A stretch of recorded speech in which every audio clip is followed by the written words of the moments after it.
Hey, good morning, everyone, and welcome to Euronurse. I'm your host, Vic Sinise. Welcome to the show.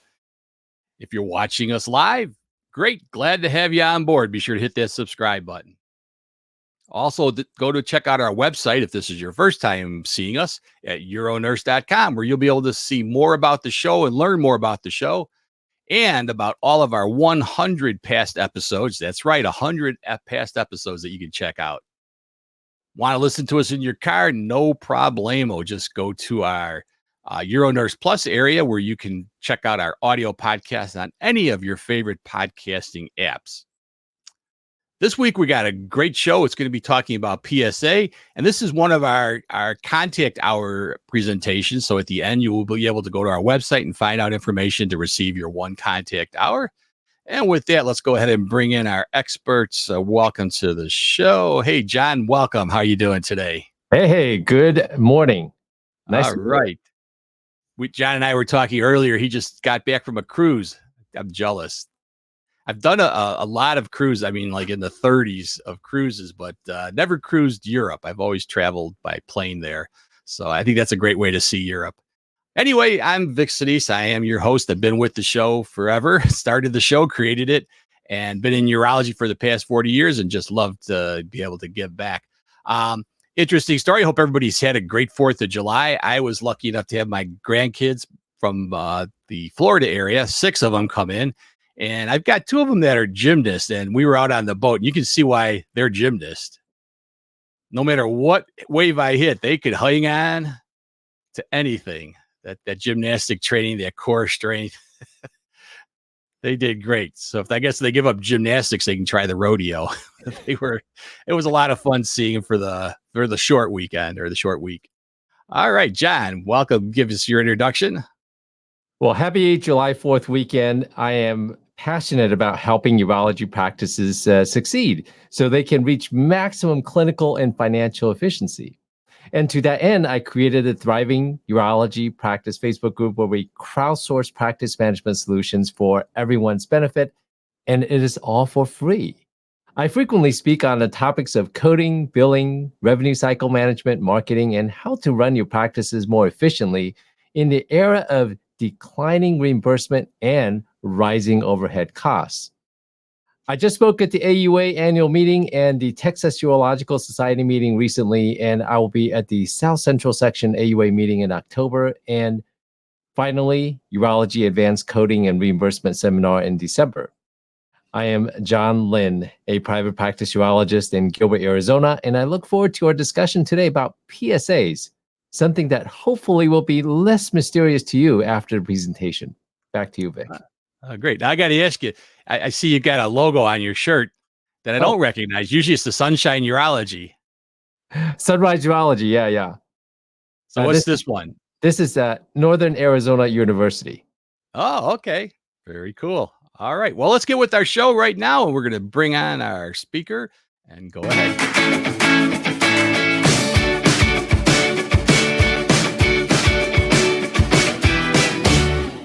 It is a pleasure to welcome back faculty that you guys know pretty well, Dr. Matt Rosenberg. Dr. Rosenberg is a director at Mid-Michigan Health Centers in Jackson, Michigan.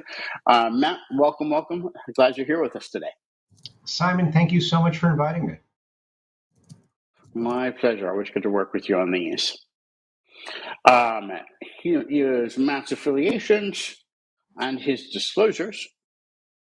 Our learning objectives for this hour discuss the current approach to prostate cancer screening with PSA, interpret PSA levels based on cutoffs and patient characteristics, and utilize biomarkers beyond PSA when appropriate to further quantify cancer risk.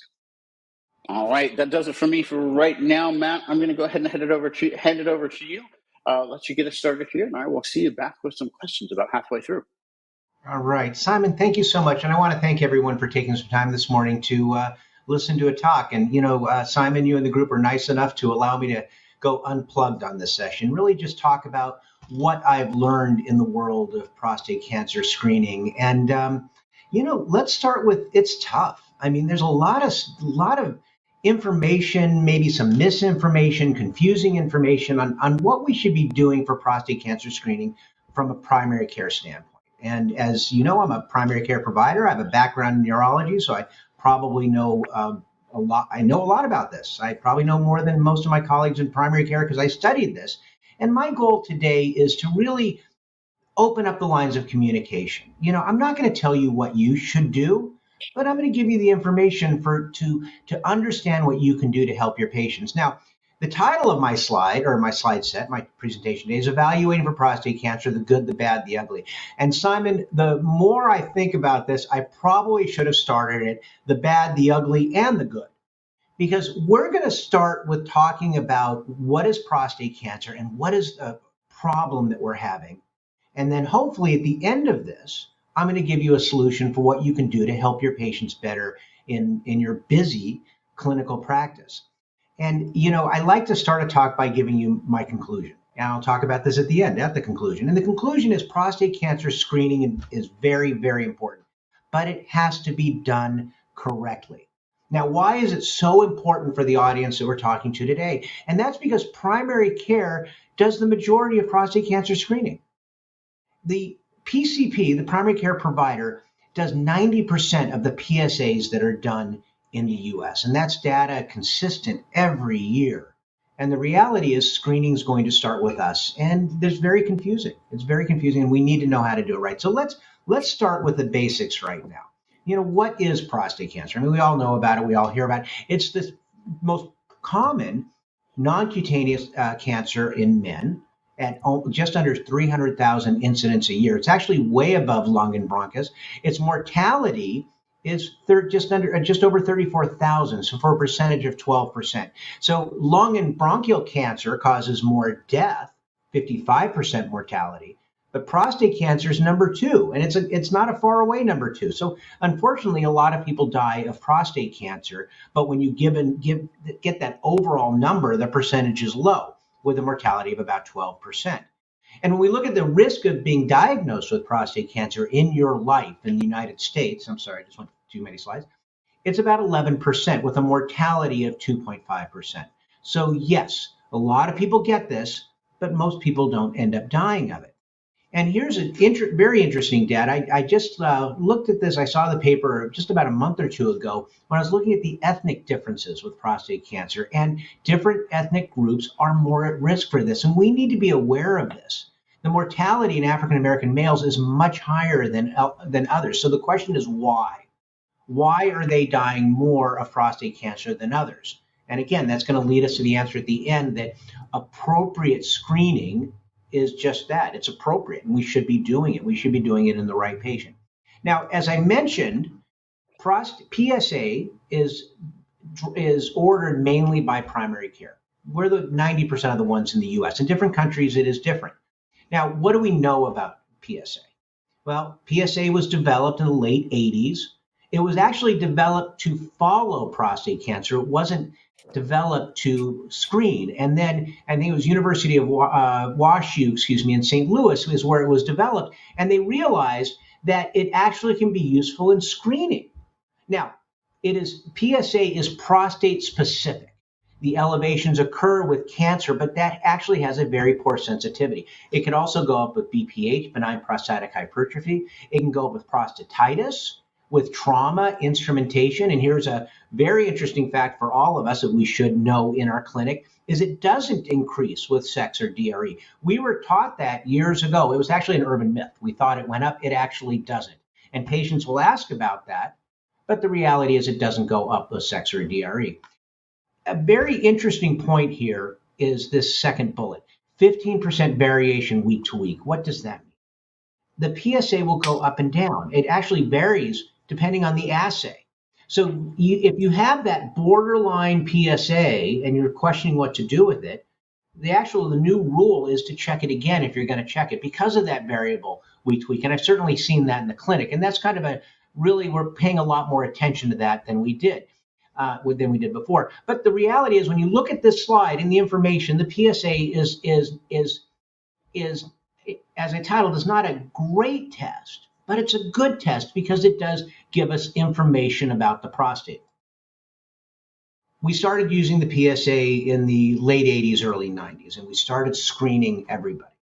In fact, I remember my chairman on my program said, what your PSA has become locker room talk now. Everybody knows what their PSA is because everybody's going to be getting it. But what happened is a lot of people are getting a PSA. There were elevations. A lot of people had surgery. And we started to realize that not everybody needed that. Not everybody needed surgery. Not everybody was going to have a prostate cancer that was going to do something to them, or a elevated PSA that meant cancer. And the bottom line is we were making a lot of needless patients and causing a lot of issues with that. And when we looked at the mass population studies, and these were done 15 years ago, they started actually about 20 years ago, we looked at mass screening on prostate cancer mortality. Now, the American study, the prostate, lung, colorectal, ovarian study, showed no benefit with screening. The European randomized study on prostate cancer showed a little bit of risk reduction in two subgroups, in 2 sites out of 7. So it was really raised a lot of questions. Is this helpful? Because the questions that we were all asking is, wait a minute, there is a significant risk of overdiagnosis. A lot of people get too much treatment from this. So overdiagnosis drives overtreatment. And unfortunately, overtreatment results in economic loss and side effects.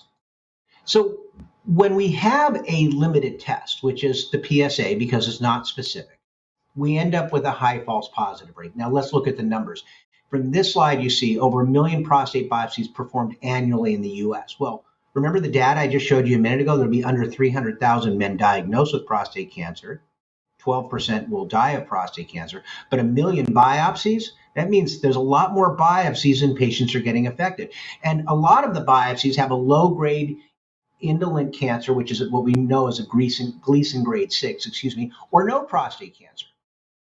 And a biopsy is not benign. I mean, you're basically putting a needle into a prostate, and the risk of infection, hospitalization, mortality is, I don't want to say is high, but is there. And the question is, if we're doing a test, that maybe there was something we should have done first, and why are we taking that risk? The counter to this, and we're going to talk about the guidelines in a few minutes, there were guidelines out there as saying, maybe we shouldn't be screening for prostate cancer. And that's what the United States Preventive Services Task Force said in 2012. The problem is, if the PSA is all we got and we don't do it, then are we missing an opportunity to treat men who would benefit from that, the 12% of men who are going to die of this? Remember, for all of us who are my age, I've been practicing for over 20 years. We used to pick up prostate cancer when the patient would come to clinic or in the ER explaining of a new onset of excruciating back pain. They were metastatic by the time we found them. That's not good, certainly. And if we follow these recommendations as they are, we're going to miss an opportunity to find them. Adding to the problem, the PSA, if you talk to 6 doctors about what PSA we should be concerned about, you're going to get 6 different answers. Is it velocity? Is it 4.0? That was the old number. It's not 4.0 anymore, I'll tell you that. Is it density? Is it age changes? It gets really confusing. There's not a clear-cut answer on that. All right. So then it comes down to what should we follow as primary care providers? What should we follow? We don't know. We get a lot of different people giving a lot of different answers. So I have a summary here of the guidelines. All right. And if we look at the guidelines, in 2023, the NCCN guidelines came out and said shared decision-making for baseline PSA testing in patients 45 to 75 with a follow-up based on PSA value. There's a lot of variables in there, but that's what they're saying. In 2018, the United States Preventive Services Task Force said, you know what, we're going to change the grade to C. So the decisions to screen should be up to the individual. And it should be looking at men about 55 to 69. Again, we're giving it a grade C. It used to be a grade D. Okay, so that's maybe a little better. But don't screen over the age of 70. Okay, but when you read the guidelines, there's a lot of variability. So the AUA and the Society for Urologic Oncology just about a month or 2 ago released their new guidelines. Actually, a good friend of mine was the lead author on that. And what they said was patients 50 to 69 should be offered prostate cancer every 2 to 4 years based on age, comorbidities, risk, and life expectancy. Very readily saying there are a lot of variables in this. So I had one of my students, Evan Harold, and Evan, did a wonderful job basically summarizing the guidelines. I said, Evan, I want you to read these guidelines and write out an algorithm so that we can look at it if it makes sense. And this is what he came up with. And this is only the first page. There's a second page to this.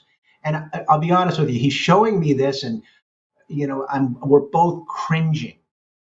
Wait a minute. This is the guideline that the primary care provider is supposed to follow. We have the screening, and then we have age changes and risk changes, and depends on what your level was, and depends on shared decision. And should we follow in 1 year, 2 year, 4 years, and depends on your risk. And it's like the smoke is coming out of our ears because we're getting confused. We don't know what to do. They're not easy. So the AUA guidelines in 2023, in my mind, actually made it harder for us. I was hoping it would make it easier. It actually made it harder. Now, when you look back at all of the guidelines, there's something that they all say, which is we should do shared decision making. The patient should be involved in the process of whether or not to screen. All right. And when you look at the tenets of shared decision making, there are 3 tenets. There's provision of information, which is supposed to be balanced and evidence-based. There's the harms and benefits of each option should be discussed. We need to elicit the patient's perspective. We need to ask about prior experiences, understand and discuss their concerns, delineate their preferences. We need to guide them in the final decision-making process without directing them. These are the tenets of shared decision-making, and this is what we're supposed to do. And I will tell you, so I showed this to a friend of mine who's a urologic oncologist on the East Coast. And I said, you're an expert in this. If you were to do this process appropriately for every patient who comes in your office, who you're going to be screening, if you do screening, how long would this take? And mind you, this guy's a specialist. And he said 20 minutes at least. And I looked at this, I'm like, how is this possible? How can we be spending this kind of time? And he's a specialist. We're not, as primary care providers, we know a lot. I mean, we're the masters. Unfortunately, the masters of nothing, but we know everything, and that's that's what we do. We know everything about the patient. How could we, as not being masters of urology, how could we spend this kind of time with the patient and be able to explain it correctly? And when they looked at this in a national study, what they found out was we're not doing shared decision making. I mean, that's pretty obvious. When they looked and when they asked patients, these were patients who came out of an office who the doctors were told to, were saying to them, you need to do this process. Only 10% received all the tenets of shared decision making. When they looked at the numbers who ended up getting a PSA, it was about 55%.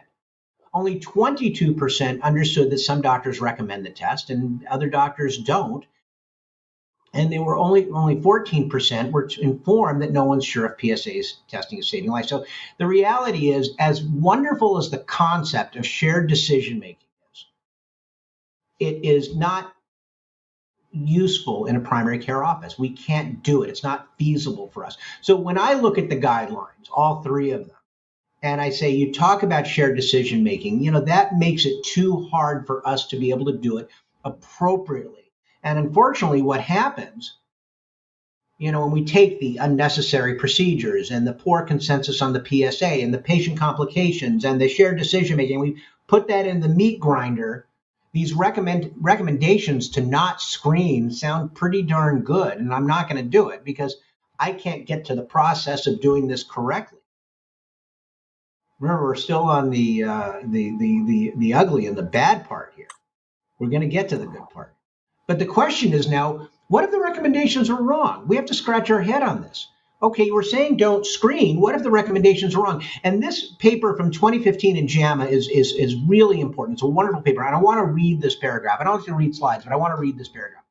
Both the incidence of early stage prostate cancer and rates of PSA screening have declined and coincide with the 2012 United States Preventive Service Task Force recommendation to omit PSA screening from routine primary care for men. Okay? Longer follow-up is needed to see whether these decreases are associated with trends in mortality. So I've been showing this slide for a long time because we're saying get rid of the screening. That's what the task force said, but we need to have long-term follow-up. And here's our long-term follow-up. Look at the red here, the consequence of being wrong. The incidence rates have increased for regional and distant stage prostate cancer. This is in the NCI annual report that just came out this year. Let me read that again. The incident rates have increased for regional and distant stage prostate cancer. So if you talk to the urologists in any place, they'll say, look, they're seeing more aggressive disease, patients with worse outcomes than they were seeing before. And it brings me back to a slide that some of you may have seen before. Now, this is a slide, the Welch study in 2015. This slide has been used a lot, but I bring back, I combine it with a quote from a friend of mine, Len Gamella. And Len wrote this wonderful paper in an opinion piece where he said, dare we go back to the pre-PSA era? Because with the introduction of PSA testing, the death from prostate cancer was reduced 20%. And metastatic disease was reduced in half. And that's what you see here in 2005 and 2010. This was the incidence of metastatic disease before PSA. So dare we go back to that pre-PSA era where the patient presents to the ER with excruciating back pain and you're like, oh, well, you've got metastatic prostate cancer. We better call the radiation doctors. Do we want to go back to that phase? And I will tell you, this is the bad thing is if we go back to that era. The ugly thing is if we go back to that era. But if all we had was PSA, we have a bad argument. So maybe we need something more. Maybe we need a smarter way to do this. Now we're going to be going into the good part. What do we know? Well, we know we have to simplify this. We have to ask the question, can we simplify it? And the answer is yes, we can. But let's challenge ourselves to look at this. If we are to simplify the process of prostate cancer screening, we need to decrease those needless evaluations. We don't want to be doing a million biopsies to save 50,000 people. I mean, that's where the numbers get rough. We don't want to make unnecessary patients. And very importantly, we don't want to ask the primary care provider, that is the guy doing the majority of, and guys and girls, doing the majority of the prostate cancer screening to have to counsel outside of their comfort zone. We can't do that. So how do we make the primary care provider happy? How do we do that? Well, we have to have information that is based on evidence and beyond any dispute. We have to be able to give the patient a clear framework for a decision. All right? This is clearly the way you're supposed to go. And it needs to be appropriate for primary care. Don't assume I'm going to have this detailed knowledge of the disease the way my urologic oncologist is going to have. And don't think I have that 20 minutes. I might have a few minutes, might even have less than that because I'm dealing with a lot of other stuff. Remember, I'm doing, tip of the toes and tip of the head. So don't assume I have a lot of time. Well, the reality is, and unfortunately these X's are a little bit out of place, but we don't have information that is based on evidence and beyond dispute, and we don't have a clear framework for a decision. So the question becomes now, can we make a process appropriate for primary care? And at this point, we don't. But I'm going to be teaching you one that we do and we will. So let's go to a fact. Let's look at this conceptually. If this is how many patients get diagnosed with prostate cancer a year, okay? It's all prostate cancers, the aggressive type and the indolent type. Think about this. This many men die of prostate cancer yearly. Remember, with 12%, we look at a small percentage. So if we're going to simplify the process, which is what we're working on here, our target is this. We want to be able to affect and help those patients. And that is our sweet spot. So can we find the sweet spot that helps us predict patients who are at risk? So with that being said, Simon, I'm going to take a quick break and maybe take some questions. Matt, thanks. We've got some good questions rolling in. Some of them you're going to be touching on, I think, in the next section, if I remember correctly. But let's just start with kind of the elephant in the room. We've got three different giant societies looking at the same set of evidence, giving us really three different concepts. Why are they looking at the same evidence and finding different things or making different decisions? And I lost you a little bit on that, Simon, but you're asking me, why do the different societies look at it differently? Is that pretty much the question? Yeah. Basically, yes. Yeah. I'd love to tell you why. I would love to tell you why. I think we have to look at all of the data fairly. And I don't know that, some of the societies have not necessarily looked at it fairly. This is my personal opinion. Like the United States Preventive Service Task Force should be looking at biomarkers, and hopefully they will in the next iteration. I think there's a little bias with each society. The urologists have a little bit of different bias than the medical doctors. The NCCN might have a little bit of bias. I think that there are a lot of different factors, and the reality is they have to look at how can we, instead of demanding we do something, how can we take the grouping of people that we have and simplify the process? And I looked at the 2012, I looked at the United States Preventive Service Task Force recommendations, and the urologists were having a fit about it. They said, these are terrible. You can't not do this. And I agreed with them that the guidelines weren't good, but I disagreed for a different reason. I agreed that we are making too many unnecessary patients. But where I was concerned is that we don't have the ability for this forced shared decision making to go over it. All right, I disagreed on that. And I also said, look, if all we have is the PSA, then it is a non-specific test. We need to define it better. And that's where a lot of the disagreements come up with the different societies. Understood. Catherine is one of many asking about our good old digital rectal exam. Where is its place? How often should we be doing it? What do we do for the patient groups that don't want it? Talk about that for a minute, if you don't mind. That's a great, Catherine. I love that question. Thank you so much. I get asked this all the time. I am a big proponent of the DRE. Absolutely. Because the DRE gives us so much more information than just the prostate. In fact, it really doesn't give us a lot of prostate information itself, if you think about it, because the prostate is a round organ. It's just abutting the part of the rectum where we can feel the prostate on exam. So we're actually only feeling a slice of the orange when we feel the prostate. All right. So in that sense, I mean, you obviously can't get your finger around the prostate, but you can get some information. You can get size, bogginess, pain, and since nodules, when they occur in the peripheral zone, if it's there, you might actually catch it, and you could change the trajectory of that patient, of what's going to happen. But we're also doing a rectal exam for tone, for blood, for lesions. There's a lot of things we're doing there. So, and DREs are free exams as part of a physical. It doesn't cost any more money. It's easy to do, and it gives you information. The problem is people don't like it, right? People don't like getting a rectal exam. I get it. I totally understand. I mean, women don't like getting pelvic exams either. But, I'm trying to help you here. And if I can get more information and help you in the long run, I think that's great. I think advocating that our patients don't get that exam is the wrong thing. Makes sense. Thanks for that guidance. Where does family history fall in all of this? Does it make a screen earlier? Does it put someone in high risk categories to go straight to other testing? I'm sorry, Simon, where does the what part? Where does family history play into kind of the risk assessment and judging what to do with screening? Yeah, that's a really good question. So let's take the look at the risk of prostate cancer. We know there's a family history risk. We know there's an ethnic risk.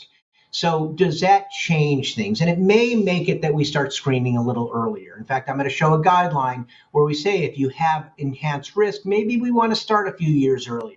But there's still a lot of question that. That's what I would recommend. In fact, I'll show you an algorithm where we start screening at 45. If you have risk, family history, ethnic risk, maybe we start at age 40. But what's interesting is the risk is what brings you to the table. And the table is whether or not we're getting a PSA test on you. All right. And that's the bottom line. And one of those who believe getting a PSA is appropriate in the right patient, I would say that's more important than even looking at risk. I think every male is possibly the right patient when we look at them and their life expectancy. So bottom line, kind of a long-winded answer for the question, but risk plays a factor, but the biggest risk is being male. Makes sense. Makes sense. So a couple of our learners who talked on, Emma is talking about women seek out their physicians for you mentioned yourself for yearly female exams. Guys don't really seek this out. And, why do you think that's so? Why do men Is this a seek this patient out? education issue? Do we need? So women will seek out their gynecologist for that for their yearly female exams, for their yearly pap screen. But guys definitely aren't seeking out their physicians Yeah, for their yearly prostate yeah. checks. Well, yeah, that's a really good point. Men are terrible at being patients. We see that all the time in the office. In fact, it's a wonderful study, and I'd love to be able to quote the author on this, but married men live longer than single men. And the reason for that is their spouses are encouraging them to go see the doctor. And I think any of the clinicians in the room will agree. They've had guys come into the office or they're physical, and you're saying, "Why are you here?" Or they're saying, "I'm here because my wife made me come." You don't hear single men saying that. Unfortunately, men don't seek out healthcare, and they have to be prompted to do so. In my practice, men will come into the office for a myriad of reasons. We're very adamant of this is why we do this. At the end of the day, I will tell my patients, I'm hoping your physical exam is the most boring day of the year you got. I don't want to find anything, but I do believe we should be screening you for some things because I want to be able to change the trajectory of things that could affect you. That's the bottom line. And prostate is one of those. Done appropriately, I could change the trajectory and help you if you are one of those patients who are at risk. Let me do that same. But the same goes for diabetic screening and cardiovascular screening. Again, it's unfortunate when men die of stubbornness because they just won't see a provider. And I think our jobs as healthcare providers, as we work with the communities, is to educate our patients for what they need to do and the timing that they need to do it, with the idea that we're just trying to help you live with a good quality for as long as appropriate. Indeed. One last question, and I will let you dive into the second half of this, and that is medications affecting both the PSA and the and prostate cancer risk. We've got some people asking about testosterone. We've got some people asking about BPH meds. Do they affect either risk or PSA values? That's a wonderful question. So let's start with the meds that you take for your prostate itself. The PSA levels that we have at this point, the ranges that we've used, are in patients that are not taking medications. We're probably all familiar with the medications of 5-ARI medications that basically stop the transition of testosterone, dihydrotestosterone. And what will happen is those will decrease your PSA. It actually decreases about 25% of the glandular tissue of the prostate and reduces the PSA up to about 50%. So if a patient is getting screened for the PSA and they're on a 5-ARI, then I may be looking at a lower level, and we'll talk about levels in just a minute. The question about testosterone is really interesting. One of my professors, Abe Morgenthaler, did some really interesting studies years ago where he was challenging the idea, does testosterone cause prostate cancer? And the reason we were thinking about that is the studies in the 30s that were by a fellow by the name of Huggins, who ended up getting a Nobel Prize for this, who realized that if you castrated males with prostate cancer and get rid of all their testosterone, their prostate cancer went into remission. So the normal the idea became, well, testosterone, if you give them testosterone, they get prostate cancer. And we found out that's not true. The bottom line is that's not true. Testosterone will not cause prostate cancer. However, if you have prostate cancer, you don't want to be giving them testosterone. Now, caveat to that is some of our patients who have been treated successfully for prostate cancer, sometimes they're put on testosterone if they need it. That is not something I'm necessarily comfortable with. Some of our endocrinologists and urologists are. So when somebody who's had prostate cancer is wanting testosterone, then I might actually send them off for a specialist. Oh, and one Thanks for answering those questions. Yes, sir. So the other thing with that, Simon, that's important is testosterone. When your testosterone your endogenous testosterone is very low, below 180. If you give testosterone, the PSA may go up a little bit, but after 180 or so, you're normalized out. The PSA won't be changed at all. Very important. Okay, great to know. Great to know. Some good discussion there. Let's dive into the second half of this, and I will see you again after the post test for some more questions. Great, thank you, Simon. So let's look at this right here. 1.5. I actually, in a prior slide deck, I just had 1.5, but I decided to put the rest of the verbiage in. Why, as a primary care provider, is 1.5 NGs per ml the only value I need to know when it comes to PSA? So let's start with that. And in this section, we're going to be talking about the good. What can we do moving forward that's going to help us? So when I was digging into the United States Preventive Service Task Force recommendations and realizing we're having a problem, so I started really looking into this in about 2012 when I was asked to. A colleague of mine, Dave Crawford, said, Matt, we have a problem here. Maybe you and I can work together and come up with a better answer for primary care. Dave is, a very renowned prostate cancer guy at the time out of Denver, now out of UCSD. So as I was doing my research on this, I came across a lot of old information that was really interesting, and it helped me. I mean, people knew this. It was helping me figure out what to do. And when we look at this curve, this talks about the risk of prostate cancer depending on the PSA. And what we know is that the low PSAs, your risk of prostate cancer is really low. In fact, for years, I remember telling people, look, a 50-year-old male with a PSA of less than 1 or 1, your chance of getting prostate cancer in your life is kind of not there. It's not going to happen. What we see from a graph like this is it, and you see it in the yellow box, a single PSA measurement at this point of greater than 1.6 is associated with that increased risk. What you take from this slide is as your PSA goes up, so does your risk of prostate cancer. That we know that.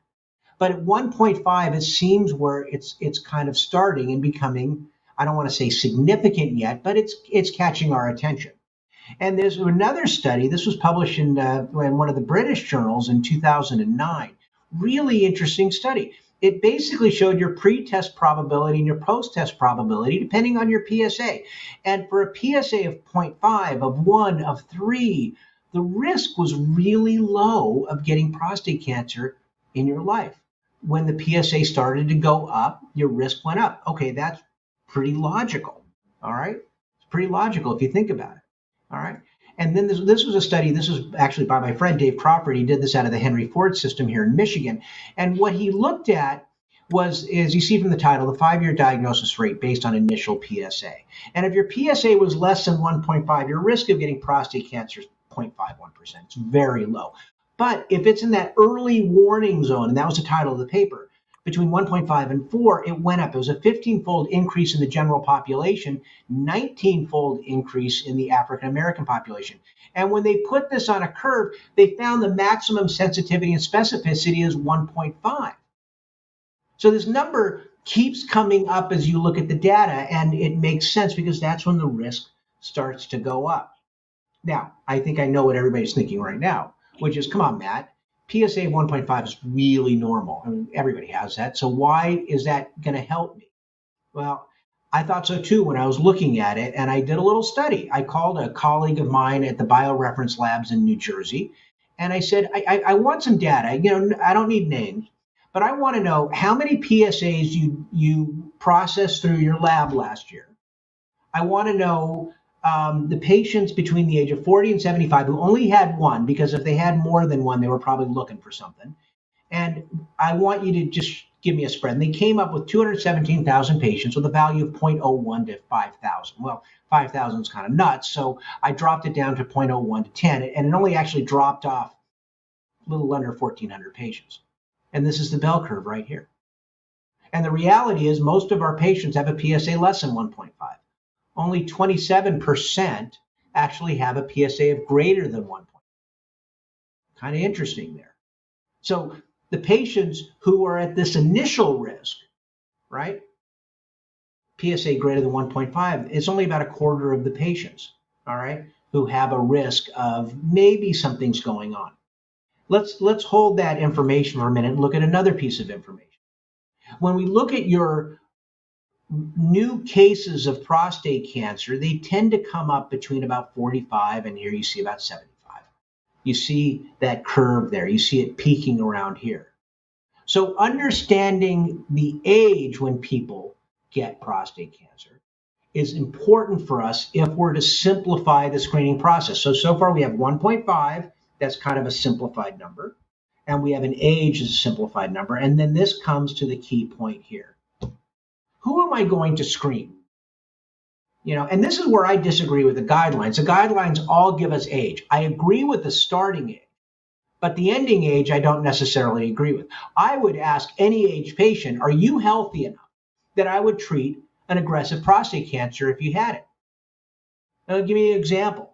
One of a patient of mine, healthiest patient in my office, he's 84 years of age.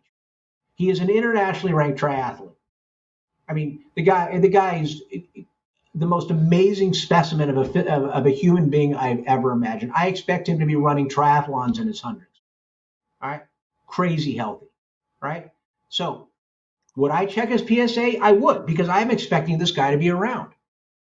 A guideline that says an age and puts a lock on it, 70 and 75, doesn't appreciate what I do as a primary care provider when I'm looking at the whole patient. In fact, I get a little concerned. I'm a little bothered by the fact that guidelines tell me how long a patient of mine is going to live. They give me averages, but it doesn't work that way. And likewise, a patient I saw yesterday, he's 50 years old. He just had a trach tube for his laryngeal cancer because he's a heavy smoker. He's morbidly obese. He had a bilateral BKA from his poorly controlled diabetes. I'm not screening him for prostate cancer. He's got other issues. So age, as an age cutoff, it doesn't work for me. Excuse me. As a health cutoff, it does. So are you healthy enough that I would treat an aggressive prostate cancer? If no, I'm not going to do anything. If it's yes, it's my 84-year-old, I'm going to do a DRE and I'm a PSA. So now let's put all that together. We have the age when we're going to start, when people commonly get prostate cancer. We have that 1.5, and we have the health, and we have an algorithm. This is a adaptation or modification of an algorithm that I published a couple years ago that basically says this. I start at 45 with at least a 10-year life expectancy. I'm going to go a little lower if you're at enhanced risk, because generally those patients are super worried, and I get it. If they have a DRE that's abnormal, boom, they go off to the urologist. Again, I recommend DREs. But here we get to the screening PSA. And I adapted this because the guidelines have changed. And as I mentioned, some of the things, the guidelines make a lot of sense and some are a little more complicated. So here's a simplified method. We screen the PSA. If it's below the threshold that we recommend, I look at 1.5. If it's below that threshold, do the PSA in 2 to 4 years. We're going to be good. However, if it's above the threshold that you pick, and we'll talk about different thresholds, then what am I going to do? Number one, what have I learned over the last couple of years? Check it again. The variability is out there. It may be high, it may be borderline. Check it again. If it's still elevated, then we evaluate. So I want 2 elevated PSAs. All right. Then we go to further investigation. This is where we're assessing risk, and this is really important. Now, personally, I believe the primary care should be assessing all the risk, but the urologist will do that too. As a primary care provider, how am I going to assess risk? I want to introduce you, some of you may already know about the concept of biomarkers. All right. Biomarkers look at the total PSA and actually extract out the parts of the PSA that are identified with prostate cancer. It's not going to tell you they have cancer, but it's going to say, you know what, there's maybe some more of this than we would like. They may be at high risk. Or you know what, there's really none of this and they're at low risk. So the biomarkers help us identify high risk and low risk. And if the biomarker identifies high risk, then they get biopsies.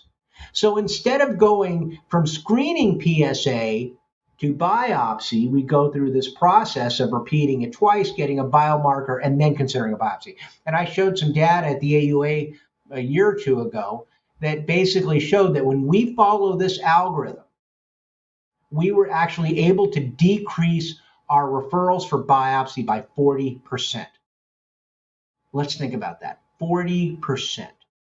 Those are 40% less patients that didn't need to get a procedure, that didn't need to have the complications of and the inconvenience of a procedure, and the cost.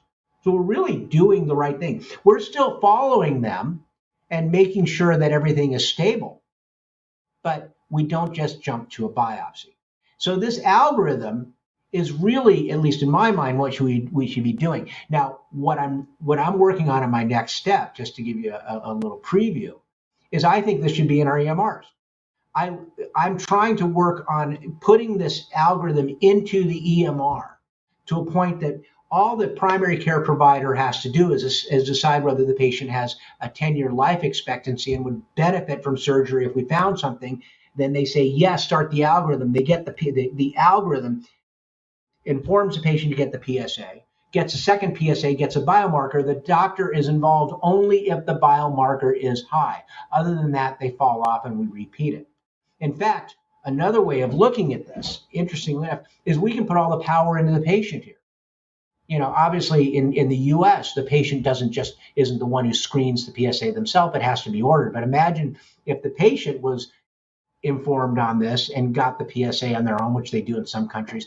They go through the algorithm, maybe through a little app on their phone. And at the end of the day, they're only told to go to the urologist when we have identified risk of prostate disease, of prostate cancer.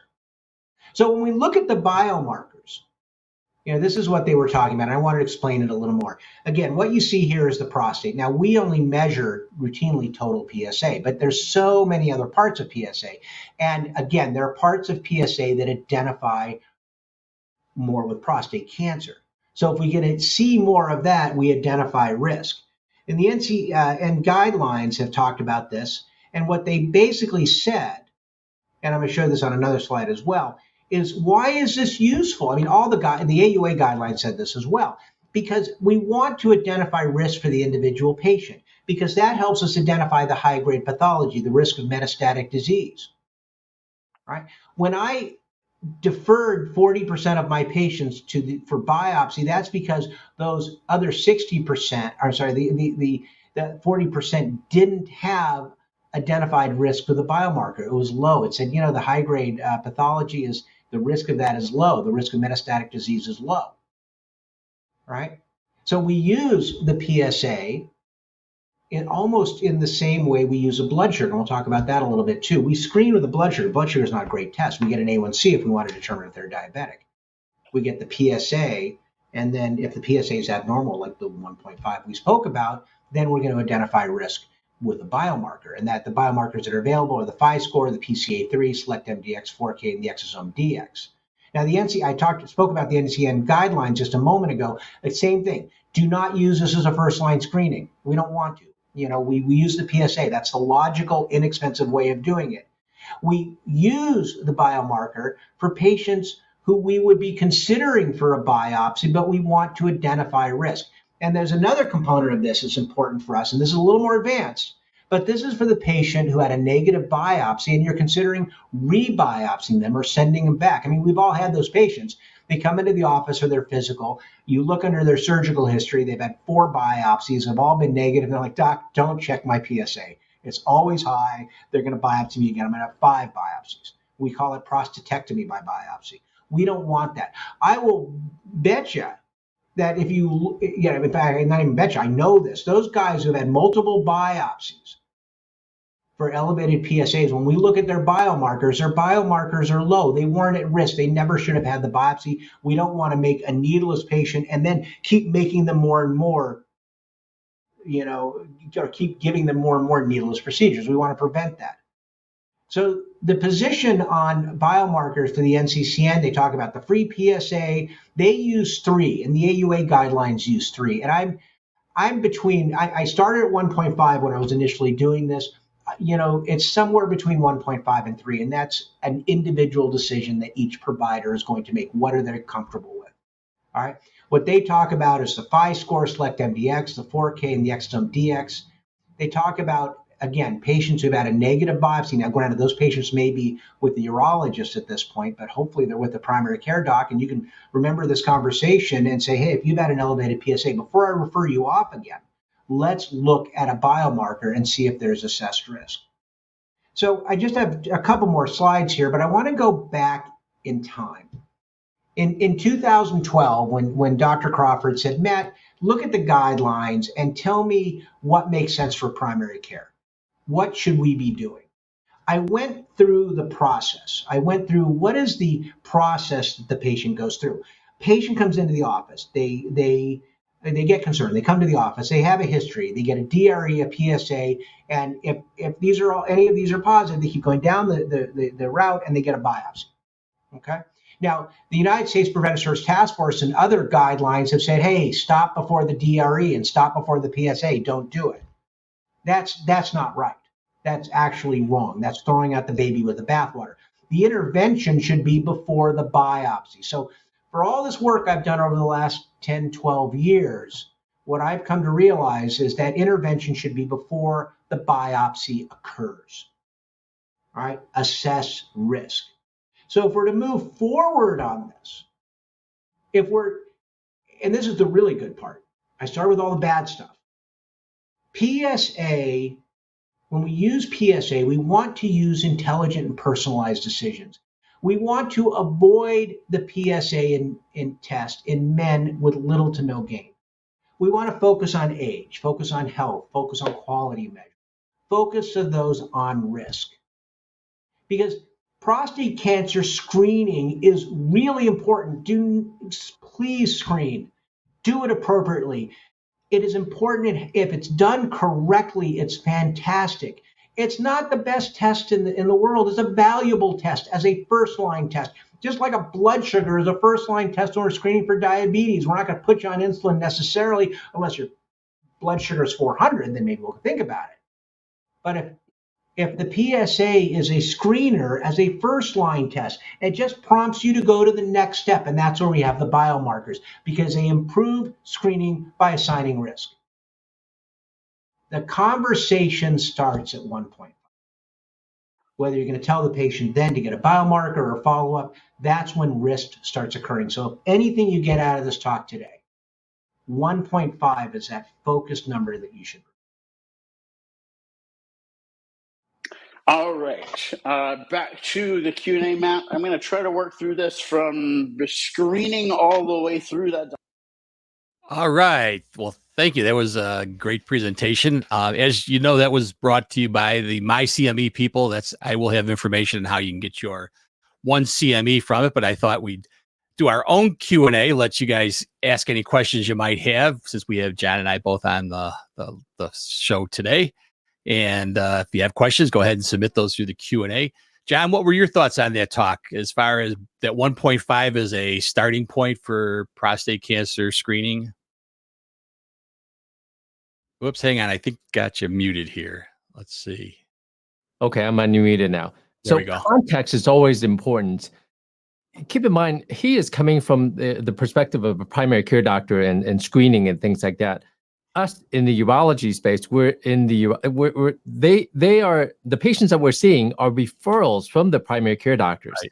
So we're seeing a different population. So screening, I think 1.5. I've been a disciple of Dave Crawford for many, many years. So yeah. I agree that 1.5 for screening, I think is a really good number. Anything below 1.5, yes, reassess risk factor, retest PSA maybe every 2 to 4 years to try to, number one, economic, right? So there's economic cost, time cost, and also anxiety for the patient. Whenever Absolutely. I get my PSA drawn, whenever I get my labs drawn, there's always that little anxiety. Hey, what is the A1C going to come back as? What is my CMP going to come back as? Liver function test. What is going to be my PSAs? There's always something in the back of your minds. So you can't just say, well, we're just going to check PSA on everybody.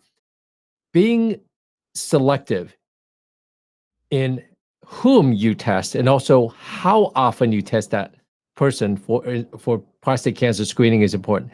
But as the presenter said, it's difficult when patients are so much, I think so much sicker because of the obesity and being overweight that we see here in our patient population and all the associated comorbidities with those conditions. When these patients come into the primary care doctor's offices, they often don't have the time to carry on that shared decision making that is necessary. As he said, 20 minutes do this properly for a single condition. When a patient comes in with hypercholesterolemia, diabetes, and other metabolic problems, oh, I'm feeling a little down and I have a family history of breast cancer. So they don't have time to deal with all those, and having a streamlined algorithm to test and using 1.5 as a cutoff is a good starting point. Yeah, absolutely. I think especially in the primary care, as you said, their job is to refer to us for the further testing. One of the questions I have for you, since I don't see anything from the audience yet, is the repeating PSA. Do you go by a single PSA? I know I've been involved in urology for 40 years. You know, when PSA came around, elevated PSA, you got a biopsy. We don't do that anymore. We're always retesting. What are your thoughts?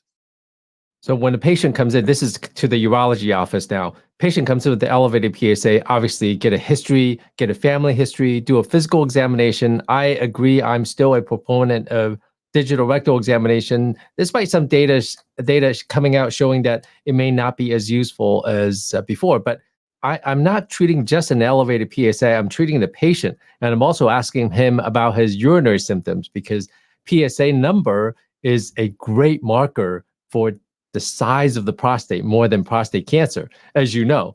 So I'm asking about his urinary symptoms when he comes in with the elevated PSA. More often than not, he has trouble urinating, but no one's ever had him fill out an AUA symptom score. So when a guy comes in with the elevated PSA, I'm not saying, oh, let's do a biopsy, because that is, cost, right? Risk of infection around 3% or so. And that risk is sepsis, right? Septic risk, meaning they're hospitalized, they have undulating fever, sometimes they're in the ICU. It's not without cost, not just the financial, but also other health costs. So I don't do a biopsy lightly, even though biopsy can be done very easily. I enjoy doing them. I'm very good at doing them. So the short answer is yes. When a guy comes in with the elevated PSA, I'm not doing a biopsy right away. I'm not jumping into a prostate MRI, depending on context, of course. If it's just slightly elevated between 4 and 10, no family history, Caucasian male, I'm repeating a PSA. And I'm also, from that same blood draw, I'm getting a percent-free PSA. So that gives me a lot of information. I look at the overall PSA trend. Past PSA, current PSA, is it going up? Is it going down, or is it stable? And also, what does the percent-free PSA show me?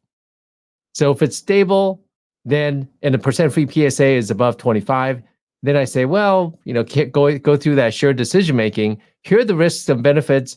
This is what I'm seeing. Here's the risk of repeating a PSA in the future, or maybe if you're worried, we can do a prostate MRI.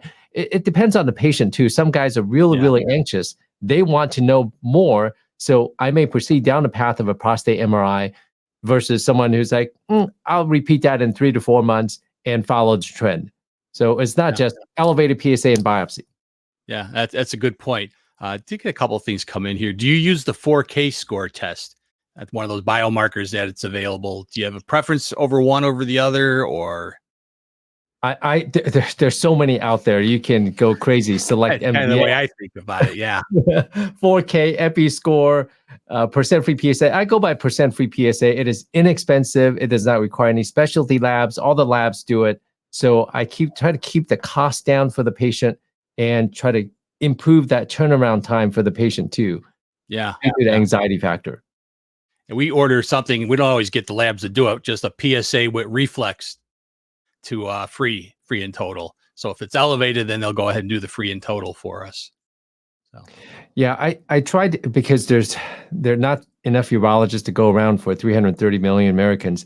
So I try to be efficient with my time. I want to see the patients who have a problem that only I can deal with. Screening, I try to delegate that to the primary care doctors, the fine folks who do a great job, but I don't generally do screening prostate cancer. If guy coming in just for screening prostate cancer. Yeah, they're always coming in with a PSA. Yeah, good point. Yep. They're coming in because of an elevated PSA or family history or abnormal rectal examination or something like that. And we have another question here. What do you like to do first for further testing for elevated PSA? My prostate score, select MDX, MRI. I think we kind of covered that, but do you have more you want to say on that? For the stereotypical guy with no significant history and a normal examination, I repeat a PSA and percent-free PSA, inexpensive, relatively speaking, before I do any sort of advanced genomic testing or MRI screening. Great. Well, great. It's been a great discussion, everybody. Really appreciated your comments there, Dr. John Lynn. Here's a little promo for next week. Although effective treatments are available, many patients with prostate cancer eventually experience disease progression. As novel hormonal therapies and other emerging agents are introduced earlier in the disease course, treatment decision-making is becoming increasingly personalized, requiring consideration of novel risk factors, molecular imaging, and patient preferences as well as established clinical and pathological factors. Clinicians must be aware of the recent evidence regarding new therapies and combinations and be able to support and educate patients as they weigh the benefits and risks of systemic therapy.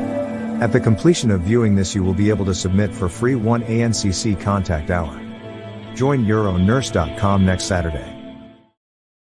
So absolutely join us next week. We're going to also offer another CE. So this is a good way to keep your license up to date, such as us in Illinois. We have to have 20 every, I think it's every 2 years now. But hopefully you guys find this interesting, and we'll see everybody next week. Have a good one, John. How do they get the code, by the way? Go to the euronurse.com website. As soon as I get off, I'm going to upload the information on how do you get your code. Very good. All righty. Have a great rest of your summer. Till next week, at least.